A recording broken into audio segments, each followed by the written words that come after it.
Dear students, आज हम algebraic structure में साइक्लिक ग्रुप डिस्कस करने जा रहे हैं कि साइक्लिक ग्रुप बेसिकली क्या होता है। बहुत छोटी सी डेफिनेशन है, इसको बहुत ध्यान से समझना है। एज पर द डेफिनेशन ये कहते हैं कि किसी ग्रुप को हम साइक्लिक ग्रुप तब कहेंगे, यानी a group G is said to be cyclic group if every element of G is of the form a raise to the power n। यानी जब भी हम किसी साइक्लिक ग्रुप की बात कहेंगे तो सबसे पहले तो वो ग्रुप होना चाहिए और उस ग्रुप के हर एक एलिमेंट को हम a raise to the power n की फॉर्म में लिख सकते हैं। ठीक है, हम क्या कर सकते हैं, उस ग्रुप के सभी एलिमेंट्स को a raise to the power n की फॉर्म में लिख सकते हैं, where n is any integer और a क्या है, उस ग्रुप का एक एलिमेंट होगा। और यदि हम इस a की हेल्प से उस ग्रुप के सभी एलिमेंट्स को लिख सकते हैं तो ये जो स्मॉल a है ये उसका जनरेटर कहलाएगा और ऐसे ग्रुप को हम क्या कहेंगे, साइक्लिक ग्रुप कहेंगे। जैसे फॉर एग्जाम्पल यदि देखिए हमने एक क्वेश्चन प्रीवियसली सॉल्व कराया था 1 ओमेगा स्क्वायर। ये क्या था, हमारा ग्रुप था with respect to multiplication. Prove कर चुके हैं हम ऑलरेडी। इसको जब हम प्रूव कर चुके हैं तो इसमें देखिए इस ग्रुप G के अंदर कितने एलिमेंट्स हैं, 1 ओमेगा स्क्वायर, 3 एलिमेंट्स हैं।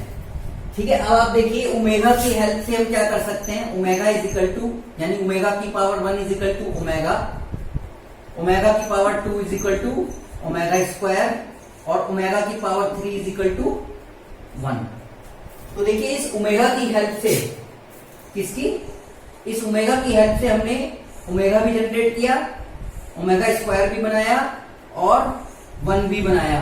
1 ओमेगा स्क्वायर, ये तीनों एलिमेंट बना लिए। तो ओमेगा क्या हो गया इसका, एक ओमेगा इज जनरेटर। ओमेगा इसका क्या हो गया, एक जनरेटर हो गया। और ये जो ग्रुप है G is equal to 1 omega square with respect to multiplication, ये मेरा क्या कहलाएगा, साइक्लिक ग्रुप कहलाएगा।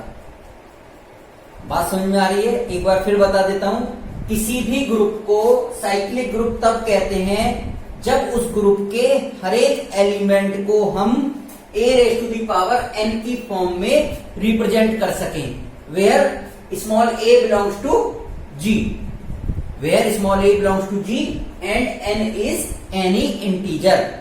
तो आप देखें ये प्रीवियस क्वेश्चन हमने प्रीवियसली इस क्वेश्चन को सॉल्व किया हुआ है। G is equal to 1 omega square, ये ग्रुप प्रूव कर चुके हैं ऑलरेडी हम विद रेस्पेक्ट टू मल्टीप्लीकेशन। ठीक है, तो अब आप ये देखें, इसमें एक एलिमेंट हमने ले लिया ओमेगा की हेल्प से हमने ओमेगा लिख सकते हैं, ओमेगा स्क्वायर यानी ओमेगा स्क्वायर हो जाएगा, ओमेगा क्यूब आप सभी जानते हैं वो 1 होता है। तो यानी सारे एलिमेंट्स को हमने क्या कर दिया, ओमेगा की फॉर्म में लिख दिया। यानी ऐसे लिख सकते हैं हम इनको ओमेगा क्यूब, ओमेगा और ओमेगा स्क्वायर। देखिए 1 ओमेगा स्क्वायर, ओमेगा की हेल्प से लिख दिया हमने a की power n, where a belongs to G। तो अब की बारी हमने ओमेगा बिलोंग्स टू G है, ओमेगा किसको बिलोंग कर रहा है, G को बिलोंग कर रहा है। तो ये यहाँ पे हमने ऐसे क्या किया, इसको लिख दिया। अब देखिए एक चीज और देखिए, क्या 1 की हेल्प से भी लिख सकते हैं, 1 की हेल्प से शायद नहीं लिख पाएंगे। तो अब आप देखें, कोशिश करें ओमेगा स्क्वायर, यदि हमारे पास ये ओमेगा स्क्वायर है, क्या इसकी हेल्प से हम लिख सकते हैं, ओमेगा स्क्वायर की पावर 1 यदि हम करते हैं तो कितना आएगा, ओमेगा स्क्वायर ही आएगा। ठीक है, और ओमेगा स्क्वायर की पावर कितनी करते हैं, 2 करते हैं, तो ओमेगा की पावर 4 आता है, यानी omega cube into omega, that is 1 into omega is equal to omega. यानी ओमेगा स्क्वायर भी बन गया हमारा और ओमेगा भी बन गया। और ओमेगा स्क्वायर की पावर 3 कर देता हूं मैं, 2 3 जा 6, यानी omega cube into omega cube, that is 1 into 1 is equal to 1। यानी ओमेगा स्क्वायर की हेल्प से भी हमने क्या किया, 1 ओमेगा स्क्वायर को जनरेट कर दिया है। तो ओमेगा स्क्वायर भी इसका क्या होगा, एक जनरेटर होगा। यानी omega and omega square both are the generators of this cyclic group 1 omega square। ये मुझे आपको एग्जाम्पल देकर के समझाना था। ठीक है, बेसिकली क्या है कि किसी भी ग्रुप को साइक्लिक ग्रुप तब कहते हैं हम जब उस ग्रुप के हर एक एलिमेंट को आप a⁴n की फॉर्म में लिख सकें, और a किसको बिलोंग करेगा, a करेगा g को बिलोंग करेगा, और n क्या होगा यहाँ पे, n इज इंटीजर। तो बेसिकली क्या है, अब आपको मैं समझता हूं ये क्वेश्चन पूरी अच्छी तरह से समझ में आ गया होगा। अभी मैं एक एग्जाम्पल और लेता हूं, उसको देखते हैं।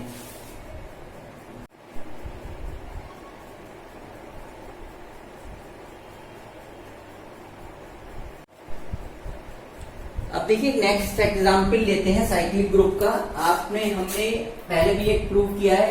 यदि हमारे पास क्या है 1 -1 आयोटा माइनस आयोटा, और विद रेस्पेक्ट टू क्या था, मल्टीप्लीकेशन।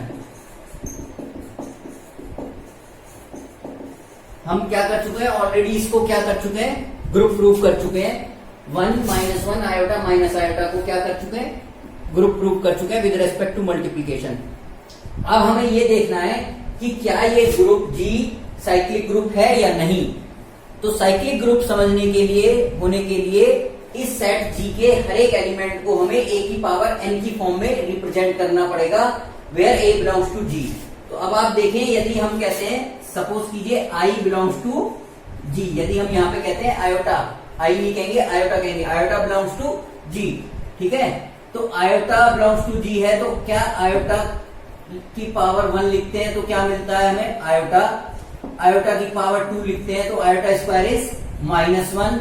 आयोटा की पावर 3 लिखते हैं तो क्या मिलेगा, iota into iota square, that is iota into -1, that is minus iota. और आयोटा की पावर 4 लिखते हैं तो iota square into iota square, that is -1 into -1 is equal to 1। तो देखिए आयोटा भी मिल गया, -1 भी मिल गया, और माइनस आयोटा भी मिल गया, और 1 भी मिल गया। तो यानी इस G को हम क्या लिख सकते हैं, G इज इक्वल टू 1 को क्या लिख सकते हैं, 1 को लिख सकते हैं आयोटा की पावर 4, -1 को क्या लिखेंगे, आयोटा स्क्वायर, आयोटा को क्या लिखेंगे, आयोटा, और माइनस आयोटा को क्या लिखेंगे, आयोटा क्यूब। तो देखिए हर एक एलिमेंट को हमने क्या किया, a⁴n की फॉर्म में लिख दिया, where n is any integer. तो मेरा ये जो आयोटा होगा ये क्या कहलाएगा, जनरेटर, और ये पूरा ग्रुप क्या कहलाएगा, साइक्लिक ग्रुप कहलाएगा। ये ग्रुप क्या कहलाएगा, साइक्लिक ग्रुप कहलाएगा। इसका जनरेटर क्या होगा, आयोटा होगा। अब आप देखिए एक और चीज देख लेते हैं, क्या माइनस आयोटा से भी इसके हर एक एलिमेंट को लिखा जा सकता है। तो फिर से फर्दर चेक कर लीजिए, यदि हम कहते हैं माइनस आयोटा की पावर 1 है तो भी क्या आएगा, माइनस आयोटा आएगा। फिर हम कहते हैं माइनस आयोटा की पावर, यदि हम क्या कर देते हैं 2 कर देते हैं तो क्या आएगा, ये आयोटा स्क्वायर बन जाएगा, और ये क्या हो जाएगा, -1 बन जाएगा। ठीक है, फिर हम क्या करते हैं माइनस आयोटा की पावर 3 कर देते हैं तो क्या होगा, माइनस आयोटा क्यूब हो जाएगा, यानी minus iota square into iota हो जाएगा। और आयोटा स्क्वायर क्या होता है, -1, तो -1 into minus, that is 1, that is ये क्या बन गया, आयोटा बन गया। और माइनस आयोटा की पावर क्या करते हैं, यदि 4 कर देते हैं तो क्या मिलता है, आयोटा की पावर 4 मिलेगा, that is iota square into iota square, that is -1 into -1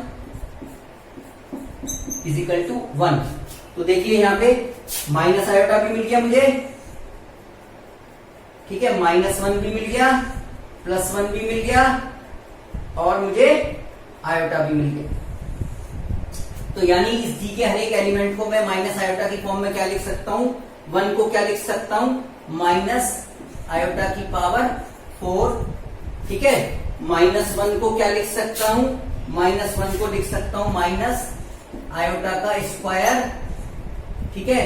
और आयोटा को क्या लिख सकता हूं, आयोटा कहां पे है, ये है, तो माइनस आयोटा का क्यूब, और इसको क्या लिख सकते हैं, माइनस आयोटा की पावर 1। तो देखिए हर एक एलिमेंट को हमने क्या किया, रिप्रेजेंट कर दिया a raise to the power n की फॉर्म में, where n is any integer.